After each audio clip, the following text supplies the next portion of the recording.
Henry Tizard had to travel halfway across the world just to be in this room. Before him sat a group of stone-cold Americans, unwilling to join the British campaign against Hitler. It was up to Tizard to change their mind.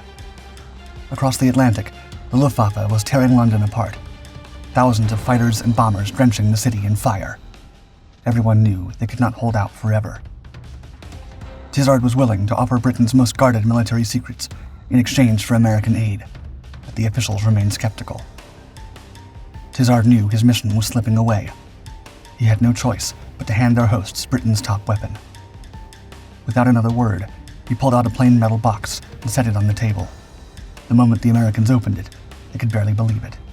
It was, quote, the most valuable cargo ever brought to America's shores. It was May 10th, 1940. Winston Churchill had just become Prime Minister of the United Kingdom, and he could not have chosen a worse time to inherit the job. Across the English Channel, Hitler's armies were rolling into France, Britain's last standing ally in Europe. In less than a year, 6 nations had already fallen to the unforgiving advance of the Wehrmacht. Poland, Denmark, Norway, Belgium, the Netherlands, Luxembourg.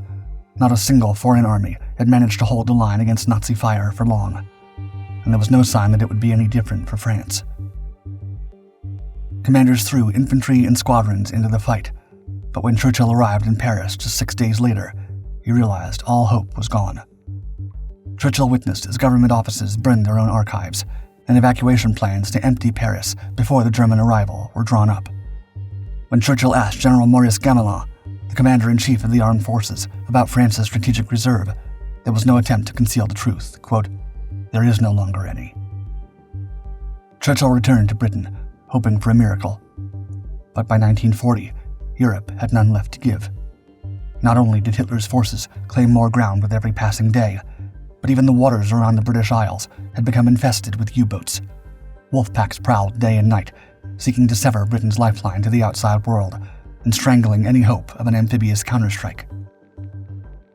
Desperate, the new Prime Minister picked up the phone and called the Oval Office, urging Franklin D. Roosevelt to join the fight. The American president understood the stakes. If Britain fell, liberating Europe from Hitler's grip would become almost impossible. However, America still bore the scars of the Great War. Across Congress and among the public, the message was clear. This is Europe's fight. The logical choice for Churchill seemed obvious. Sit down with Hitler, negotiate surrender, and salvage whatever could be saved from Britain. But Churchill did not care about logic. He would fight on, even if he had to do it alone. As it turned out, he didn't have to. Henry Tizard was not the sort of man Churchill was used to dealing with at the Admiralty during his time as First Lord.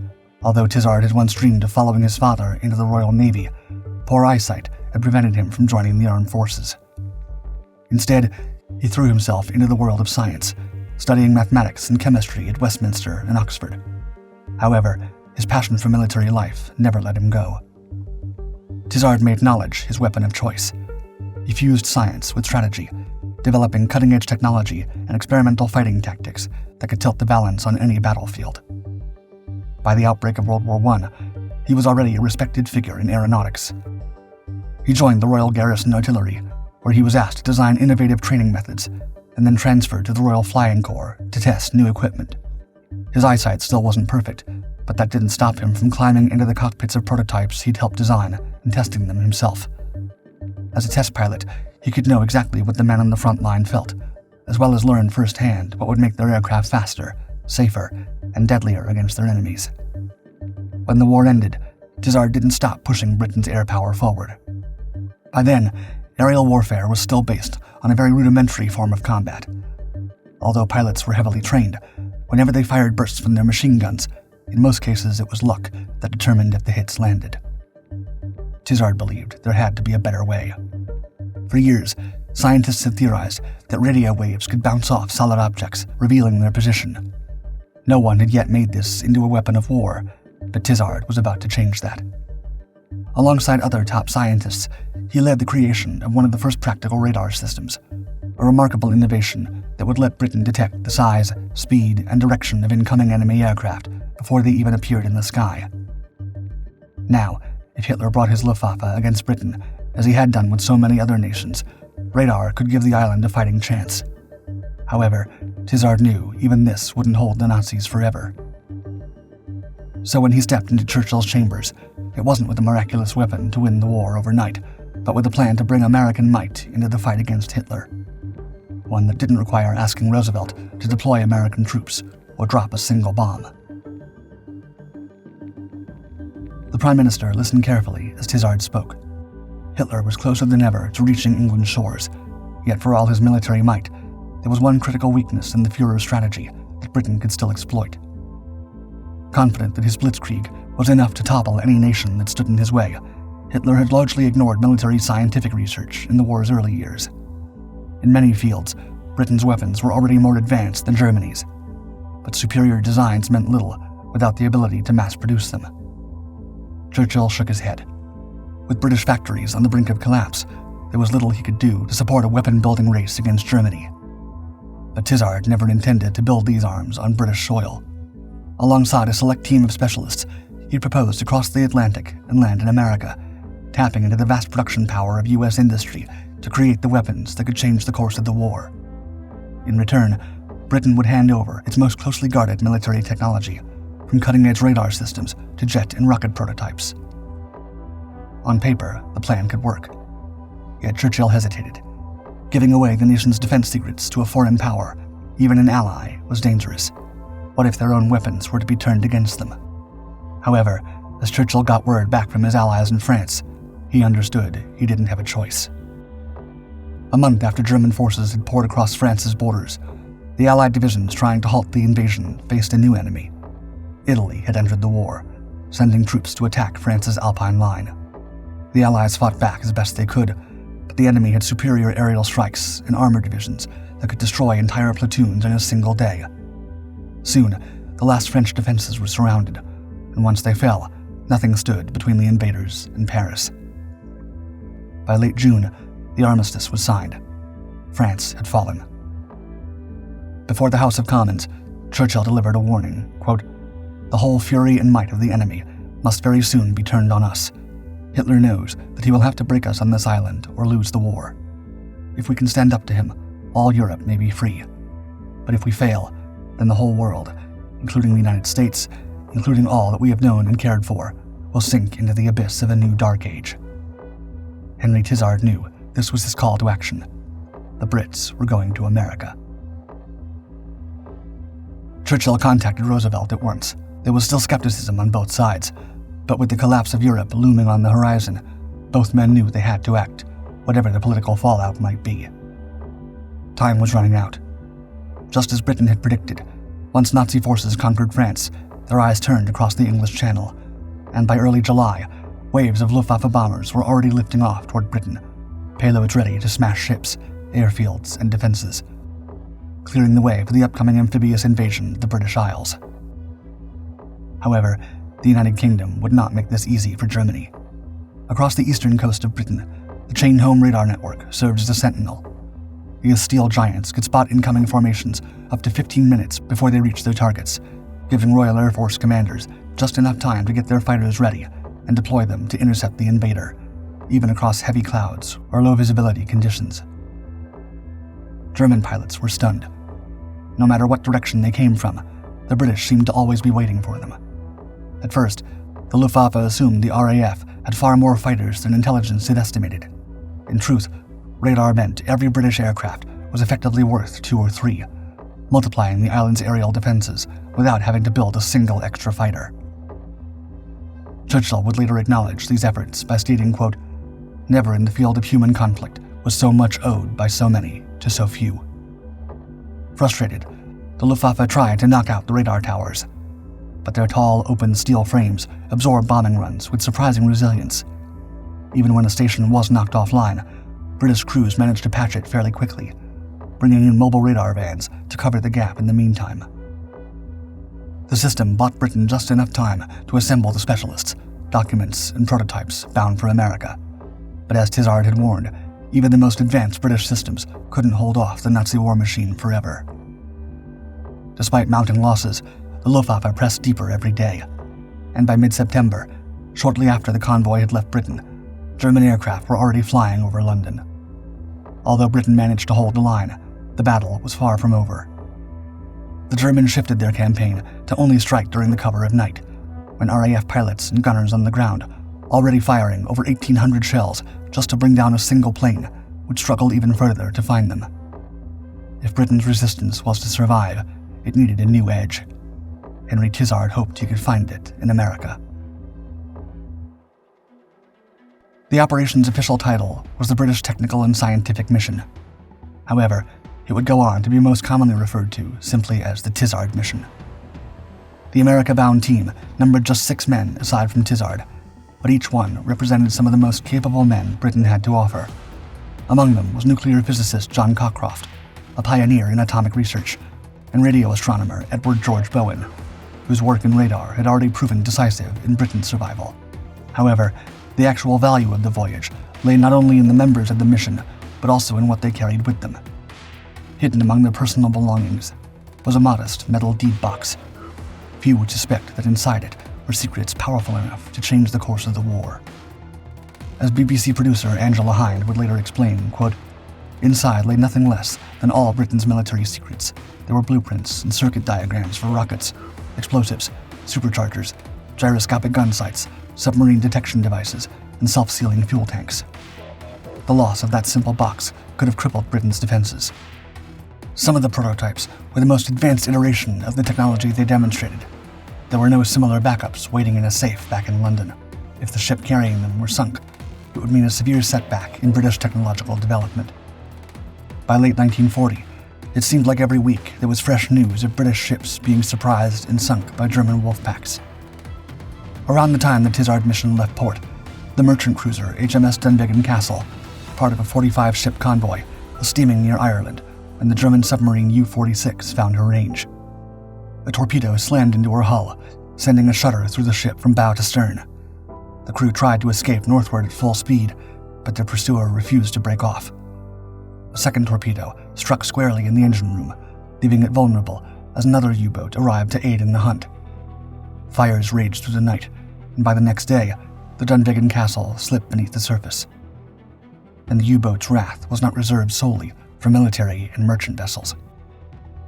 Not long after the Dunvegan Castle incident, British officials would learn about the tragedy of the SS City of Benares, an ocean liner bound for Montreal with over 400 passengers, including women and children.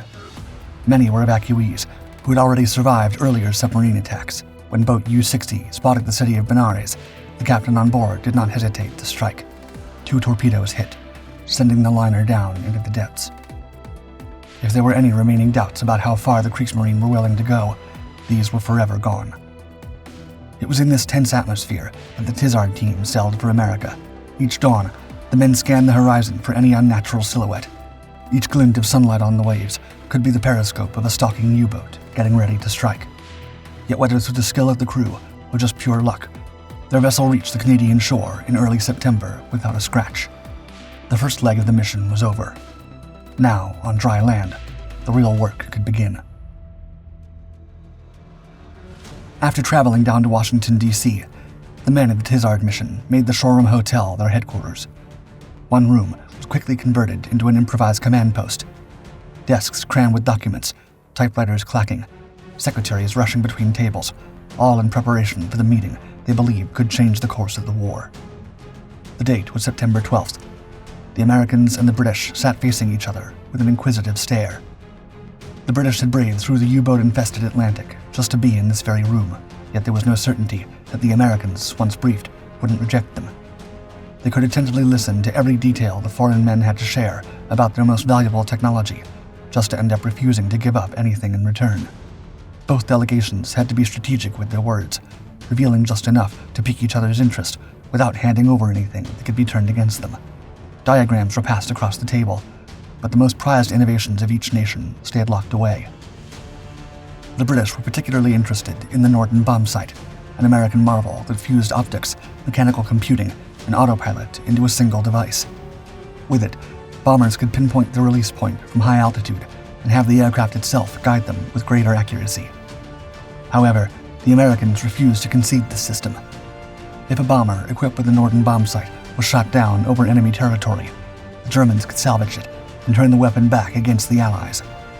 risk, they said, was unacceptable.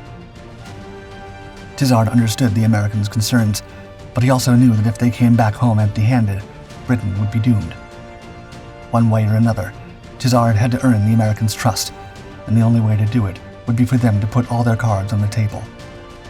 A week after their first meeting, the British returned to the negotiating table and unveiled the details of their chain-home radar system, the shield that had allowed them to survive for months, even when standing against Hitler on their own. They hoped this would be enough, but as they talked, the faces of U.S. representatives didn't even move. It turned out they already knew the value of radar. While they lacked a nationwide warning network like Britain's, the U.S. Navy had already deployed similar systems aboard its warships. Still, the Americans admitted they had been working on a new radar system, a compact shortwave radar that could be mounted on aircraft. The concept was sound, but every American attempt had failed to deliver the performance they needed. Suddenly, the British delegates exchanged quick, knowing glances. Without a word, they reached for the small metal deed box they'd carried across the Atlantic and opened it before their allies. Inside was exactly what the Americans had been looking for. The cavity magnetron was not precisely a brand new idea. Other nations had sketched designs and even built similar prototypes, but none had managed to make one work. It generated powerful microwaves that could turn an aircraft into an all-seeing eye. With it, pilots would no longer need to rely solely on ground stations for guidance. Instead, they could peer through darkness, fog, or the thickest storm clouds, tracking enemy movements in real time and striking with more accuracy than ever before at ground and air targets, day or night. It was, in the estimation of many historians, one of the most revolutionary scientific breakthroughs of the war. The moment the Americans saw it in action, any remaining doubts about full cooperation with Britain were thrown out the window. Plans were immediately drawn to begin production on U.S. soil, with the first assembly line scheduled to run within a month. By war's end, more than 1 million cavity magnetrons would have been manufactured. The earliest Allied aircraft equipped with the device began rolling off production lines in 1941, but their deployment to the front lines over Europe took longer. The fear of this priceless technology falling into Nazi hands was so great that at first, these aircraft were limited to missions over the Atlantic, where any downed aircraft would be impossible for the Germans to capture. Even so, the results were dramatic from the start. Magnetron-equipped aircraft weren't just able to spot what hid behind the clouds, they could also find what lurked beneath the waves. U-boats attempting to surface near port were now instantly detected. Pilots knew precisely where to drop their ordnance, striking before the submarines could dive back. By 1943, paired with advances in naval weaponry and refined anti-submarine tactics, these radar-guided attacks were inflicting such catastrophic losses on the Kriegsmarine that Admiral Karl Dönitz was forced to recall much of his U-boat fleet. Germany would never regain their dominance at sea. The cavity magnetron was only the opening act in the technological alliance between America and Britain. Within months of these fully functional miniaturized radars first rolling off production lines, a decision was made to establish a laboratory at the Massachusetts Institute of Technology to forge even more weapons and tools to help bring down Hitler's reign of terror. Its existence was highly confidential. Officials disguised its true purpose by naming it the, quote, radiation laboratory, hinting at nuclear physics research rather than radar innovation to throw off Axis intelligence. This secret hub became one of the most powerful assets of the Allied war effort. After the United States formally entered the conflict, the lab swelled to employ nearly 4,000 scientists, engineers, and support staff, ultimately producing about half of all radar systems used during the war. John Holdren, then director of White House Office of Science and Technology Policy during Obama's administration, emphasized its importance during the 75th anniversary of the Tizard mission in 2015, stating, quote, "The cavity magnetron allowed the miniaturization of radar, tipping the balance against U-boats in the Battle of the Atlantic. It also led to the proximity fuse, the design of Whittle's jet engine, and somewhat less well-known countermeasures against German radar. I think anyone who's studied the Second World War understands the Allied edge in many of these technologies played in the outcome of the war." Among these inventions, the proximity fuse was, without a doubt, one of the most decisive weapons of the later war years. Like the cavity magnetron, it was physically small, yet had a massive impact on the battlefield. Before its invention, munitions relied on direct hits, crude timing mechanisms, or altimeters that detonated at preset altitudes. Now, A shell could explode the instant it detected a target in its vicinity. In the war's early years, it could take nearly 2,000 shells to bring down a single enemy aircraft. With the proximity fuse, that number dropped to as few as 85 to 100 rounds. At first, these fuses were also kept on a tight leash, used only over open water to avoid the risk of capture. In the Pacific, they became a nightmare for Japanese kamikaze pilots, shredding them from the skies before they reached American hulls and allowing U.S. naval forces to keep their push toward the Japanese home islands. Their performance was so extraordinary that during the winter of 1944, then General Dwight D. Eisenhower demanded their use against German forces during the Battle of the Bulge. The order was approved under one strict condition. Every shell that failed to detonate had to be dug out from the snow by ground troops until the proximity fuse was recovered. The risk was taken, and it paid off. Even in poor weather, American aircraft could release their payloads with confidence, knowing the fuses would trigger at just the right moment, erupting into burning clouds of shrapnel over German positions before they had a chance to take cover. It was one of the Allies' most devastating tactical advantages, and yet not the most destructive weapon to come from the Tizard mission.